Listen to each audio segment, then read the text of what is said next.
So, Redmi Note 10 Pro, isa na naman ba tong smartphone na bang for your buck? Let's find out! Hey guys, it's your Tagal Mary and welcome back to my channel. Guys, pasensya na kung isang buwan tayong late for the Redmi Note 10 Pro video. It was launched a month ago kasabay yung iba pa niyang Redmi Note 10 lineup. But then here in the Philippines guys, na late siyang nilaunch kaysa doon sa Redmi Note 10 na budget phone at naunang nirelease yung mga bagong Poco phones. I'm not sure why or anong reason behind it, but I'm sure it's all about their marketing strategy. Anyway, kamusta ang Redmi Note 10 Pro, Mary? May puwang ba yan sa lineup ng mga mid-range devices ngayon, lalong-lalo na kung meron tayong Poco X3 Pro, Samsung Galaxy A52, at marami pang ibang mid-range devices. Price muna tayo. Ang Redmi Note 10 Pro, may dalawa siyang variants here in the Philippines.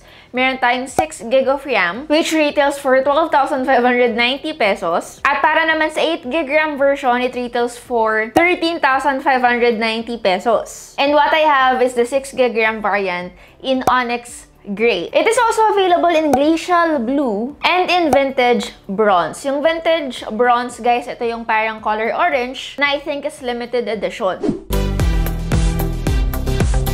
Ang Redmi Note 10 Pro ay merong 120Hz OLED screen, Snapdragon 732G, and according to some, it has one of the best speakers that you can get in the market right now para sa kanyang price range. Anyway, mamaya guys, malalaman naman natin yan kung totoo yung mga yon. SIM ejector tool or yung ating panundot. By the way, ito na yung ating retail unit. So kung ano yung mga makikita nyo inside the box, ito rin yung mga makikita nyo in case that you will be getting it from their stores. Jelly case, paperworks, we have the phone, Type-C charging cable, and a 33W fast charging power brick. You know what guys, I noticed na nilesan na ng Redmi or ng Xiaomi yung use of plastic nila kasi most of the accessories are encased with paper. Except of course for their phone itself. Sana nilubos-lubos na nila, diba? Anyway, it's a 4G smartphone although meron siyang G sa kanyang chipset. Baka lang magkamali yung iba. Lalong-lalo na may Pro nga sa pangalan niya. Now for me, I don't see it as a downside for you not to get the Redmi Note 10 Pro. But if you are someone who is looking for a 5G smartphone at future-proofed na, then you might wanna exit this video because this is not the phone for you.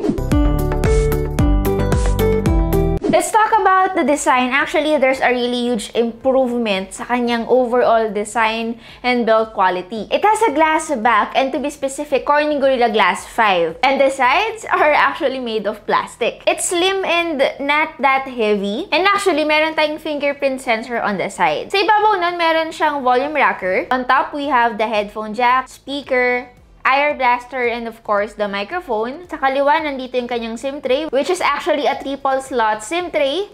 And below, meron tayong isa pang microphone, USB Type-C port, and of course, another speaker grill. Actually, no guys, if you're looking for a smartphone na medyo may magandang build quality, may pagka-premium, lalo na pag kinahawakan mo, pag tinitignan mo, Redmi Note 10 Pro is one of the phones that you might wanna consider kasi kung i-compare natin siya sa Samsung Galaxy A52 na made of plastic, talagang may laban tong phone na to. Yung likod niya guys, para sa kanyang camera setup, actually guys, yung main lens niya, meron siyang parang shiny silver na nakasurround, na parang tinuturo niya nga na ito yung main camera niya. So yeah, it's not that hard in case lang na may pinipicturean kayo, alam nila agad kung saan sila titingin. Kasi nga, kitang-kita mo. And para mas specific tayo, it's only 8.1mm thick and the weight is 193 grams. So yeah, it's pretty light for a glass phone. Since sanay tayo sa mga glass aluminum sandwich, making the frame plastic really cuts the weight. Yung likod niya guys, actually, it's not matte. Parang medyo may pagka-satin pero glossy pa rin kasi siya. At kitang-kita niyo naman sobrang dami niyang smudges. Kung ako tatanungin niyo,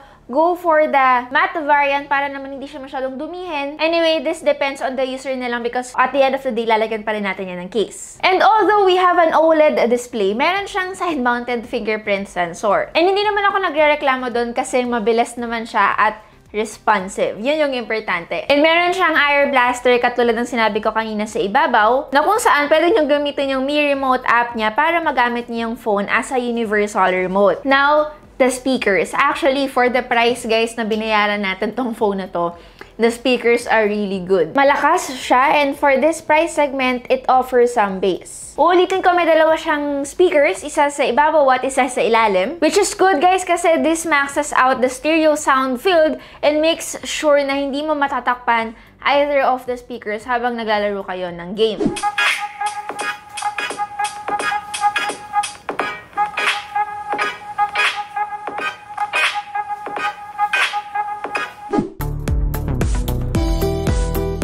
Now, how about the display? Isa ang Redmi Note 10 Pro guys sa pinaka-affordable smartphone na pwede nyo mabili ngayon sa market na merong OLED 120Hz screen refresh rate. Hindi siya basta-basta 90Hz lang guys. To be exact, it has a large 6.67-inch 1080 by 2400 OLED display with again 120Hz panel. If I were to describe lang naman yung display niya, it has good sharpness, maganda ang kanyang contrast, very deep ang blacks niya. And yung display niya guys, parang alam niyo yun, it really is made for video and gaming consumption. Naalala niyo dati, kailangan pa nating mamili between having an OLED display pero 60Hz or kaya naman an LCD panel pero 90Hz refresh rate. And right now, we can now have the both of them at hindi lang basta-basta 90Hz kundi 120Hz refresh rate. Ang Redmi Note 10 Pro guys, aabot ng 400 nits at maximum brightness sa indoor at hanggang 594 nits of brightness. And by the way, yung phone pala guys, gusto ko lang sabihin na medyo mas malapad siya kaysa sa mas matangkad siya. Kung hindi niyo pa rin mag-guess yung sinasabi ko,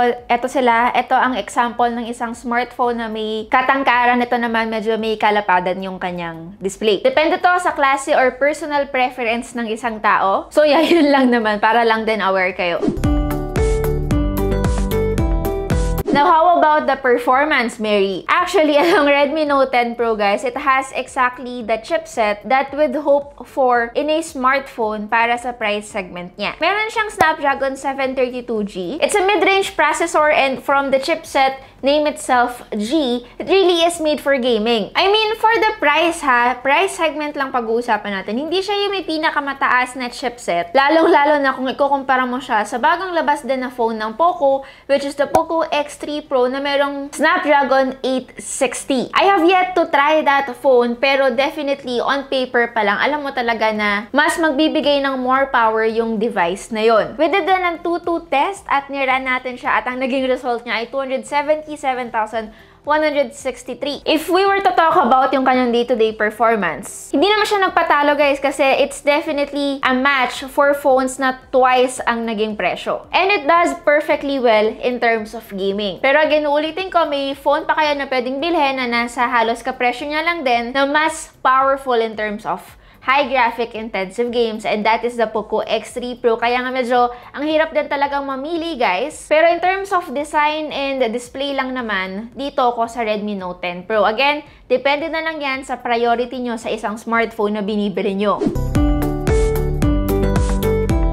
Kamusta naman yung camera na meron tayo sa Redmi Note 10 Pro? May match ba yung phone na yan kung i-compare natin sa mga kalaban din niya katulad ng Samsung Galaxy A52? Ang Redmi Note 10 Pro ay merong 108 megapixels f1.9 primary camera sensor, which is why kung makikita nyo dun sa pinaka-camera setup niya, may nakalagay na ultra premium, which is a really bold claim from Xiaomi kasi pag sinabi natin ultra premium, talagang high-end. Mas magiging mataas ang expectations natin at very flagship-like kapag narinig mo yung word na ultra. 8 megapixels ultra wide, a 5 megapixels macro lens, 2 megapixels depth sensor, and a 16 megapixels front camera. Honestly, ang mga phones ngayon na may macro lens, medyo alam nyo ako, hindi ko talaga sila masyadong pinapansin because as a ordinary smartphone user, it's not useful for me. But then, for the Redmi Note 10 Pro, surprisingly guys, maganda ang macro lens na meron siya. It is able to capture enough detail. As expected guys, syempre yung sensor na meron to, it uses a 9-in-1 pixel binning technology. So expect nyo na yung mga zoom images niya are not that particularly super detailed. Yung mga photos taken by this phone, actually they were spectacular as expected from a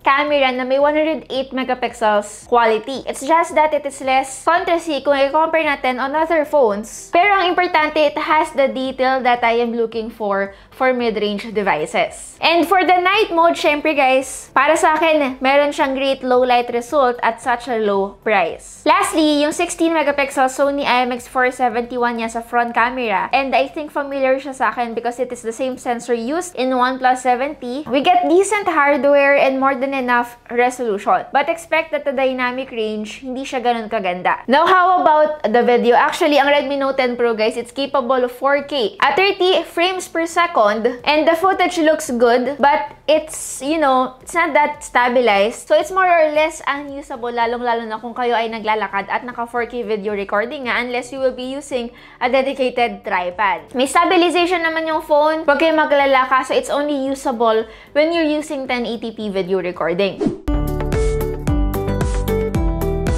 Ngayon, kamusta ang battery life ng Redmi Note 10 Pro? In fairness guys, alam nyo, para sa akin, maganda yung battery life na binigay sa akin ng phone na to, surprisingly, for a phone or for a device na may 120Hz screen refresh rate. Meron siyang 5020 mAh battery, which is actually just fair enough for an affordable phone na ganito rin kanipis. And ang sabi ko nga kanina, it has 33W fast charging, so expect 55 to 60% of battery charge in just 30 minutes, which is actually not bad at all.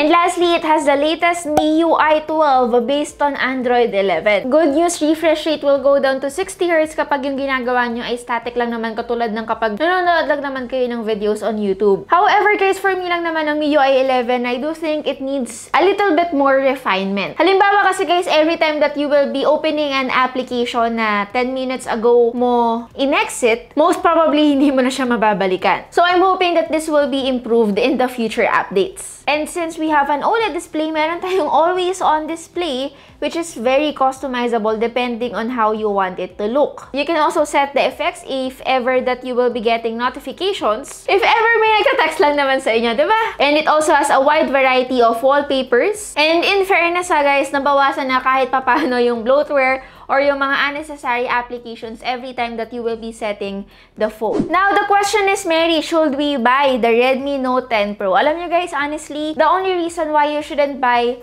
this phone is if you are looking for a phone na 5G ready na. Other than that, I don't see any reason why you shouldn't buy the Redmi Note 10 Pro. So yeah, that is it guys for our Redmi Note 10 Pro unboxing and review video. Again, it's your Tagal Mary, and see you on my next video. Bye guys!